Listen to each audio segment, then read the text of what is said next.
இன்றைக்கி நம்ம பார்க்க போகிற படம் பார்த்திங்கன்னா மாரி. இந்த படத்தோட கதை சுருக்கம் இன்றைக்கி நம்ம பார்க்கலாம். இந்த படம் 2015 ஜூலை 17 ரிலீஸ் ஆனிச்சு. படத்துடைய டைரக்டர் பாலாஜி மோகன். படத்துடைய இசையமைப்பாளர் யாருன்னு பார்த்தீங்கன்னா அனிருத் ரவிச்சந்தர் அவர்கள். இந்த படம் 2015 ஜூலை 17 ரிலீஸ் ஆனிச்சு. இந்த படத்தில் பார்த்தீங்கன்னா தனுஷ் சார் அண்டு காஜல் அகர்வால் வந்து நடிச்சிருக்காங்க. இதில் தனுஷ் பார்த்தீங்கன்னா ஒரு ரவுடி மாதிரி இருப்பார். அதாவது அந்த ஏரியாவில் இருந்த பாண்டி அப்படின்ற ஒரு பெரிய ரவுடியை கொண்டதானால இவர் வந்துட்டு ஒரு பெரிய ரவுடியாக வந்து பேசப்படுவார். அதை வச்சு என்ன பண்ணுவார்னா, அந்த ஏரியாவில் கடை வச்சுருக்கிற மக்கள்கிட்டலாம் துன்புறுத்தி காசு வாங்குறது அந்த மாதிரி வேலை பார்த்துட்டு இருப்பாரு. இவருக்கு வந்துட்டு 2 பேர் வந்துட்டு துணையாக வந்து வச்சிருப்பாரு. யாருன்னு பார்த்தீங்கன்னா ரோபோ சங்கர் அவர்களையும் ஒருத்தர் இருப்பார் ஆதி அப்படின்ற பேரில் உள்ளவர். 2 பேருக்கும் பேர்களே ஒரு மாதிரி டிஃப்ரெண்ட்டாக இருக்கும். அவர் பேர் வந்து சனிக்கிழமை, இவரோட பேர் என்னமோ ஒன்று வரும், ஞாபகம் இல்லை சாரி. அதோட பார்த்தீங்கன்னா இவங்க 2 பேரையும் வச்சுட்டு பக்கத்தில் உள்ளவங்களெல்லாம் துன்புறுத்தி இந்த மாதிரி காசு வாங்குறது, நைட்லாம் நல்லா குடிச்சிட்டு படுத்து கிடக்கிறது, இந்த மாதிரி வேலைலாம் பார்த்துட்டு இருப்பாங்க. இவரோட வேலை என்னன்னு பார்த்தீங்கன்னா புறா வளர்ப்பாங்க. புறா வளர்த்து இந்த போட்டிலாம் விடுவாங்க இல்லையா, பணம் கட்டி அந்த மாதிரி வேலைலாம் பார்த்துட்டு இருப்பாரு. இவர் எதுலையாவது மாட்ட மாட்டாரா அப்படின்னு சொல்லிட்டு போலீஸ் ஆஃபீஸராக இருக்கக்கூடிய அர்ஜுன், அதாவது இந்த விஜய் யேசுதாஸ் இருக்கார் இல்லையா, அவர் வந்து நடிச்சிருப்பாரு. அவர் வந்துட்டு இவர் எதுலையாவது மாட்டி விடணும் அப்படின்னு சொல்லிட்டு இருப்பார். ஆனால் அதுக்கான ஆதாரம் எதுவும் இல்லாதனால இவர் வந்து அரெஸ்ட் பண்ண முடியாமல் வந்து இருப்பார். யாரும் தனுஷ் சார் வந்து அரெஸ்ட் பண்ண முடியாமல் இருக்கும். இவங்க தனுஷ் சார் இருக்கிற அதே ஏரியாவில் காஜல் அகர்வால் வந்து பொட்டிக் ஆரம்பிக்கிறேன்னு சொல்லிட்டு வந்து ஒரு வீடு ஒன்று பிடிச்சிருப்பாங்க. இவர் என்னன்னா இந்த ஏரியாவில் ஏதாவது ஆரம்பிக்கணும் அப்படின்னா என்ன கேட்காம நீ இப்படி ஆரம்பிப்பா அப்படின்னு சொல்லிட்டு, சரி நான் பார்ட்னராக வரேன்னு இவராக வலுக்கட்டாயமாக போய் சேர்ந்துக்கிற பார்ட்னராக.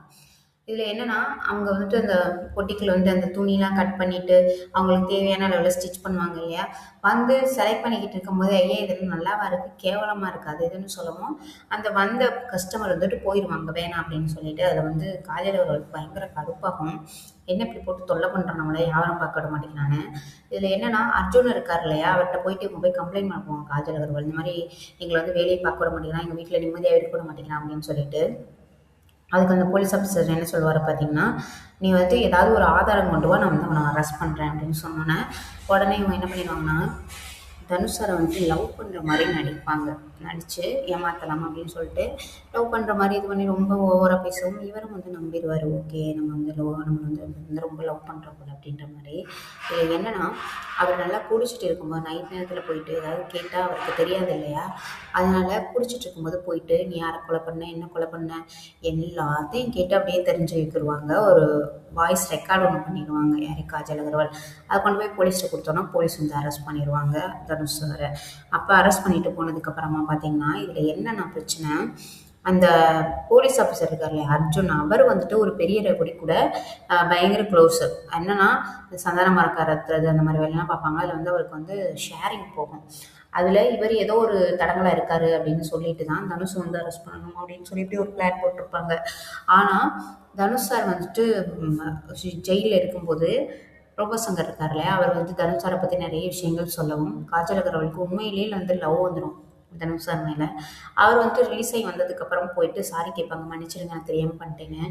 இவர் உன் சங்காத்தமே வேணாம் தாயி அப்படின்னு சொல்லிட்டு போயிடுவார். அதுக்கப்புறமா இவர் கூட உள்ள ரவுடிகள்கிட்ட வந்துட்டு சண்டை வரும். அதுலேருந்து இவர் வந்துட்டு அவங்களெல்லாம் கொண்டுட்டு இவர் வந்து வெளில வந்துடுவார். லாஸ்ட்டில் வந்துட்டு பார்த்திங்கன்னா மறுபடியும் இவருடைய வேலையை திருப்பி ஆரம்பிச்சிடுவார். என்னென்னா அந்த ஏரியா மக்கள்கிட்ட ஃபுல்லாக காசு வாங்குறது, துன்புறுத்தி அதுவும் காசு வாங்குற ரவுடிசம் பண்ணி அந்த மாதிரி வேலையை வந்து ஆரம்பிக்கிற மாதிரி காமிச்சிருப்பாங்க.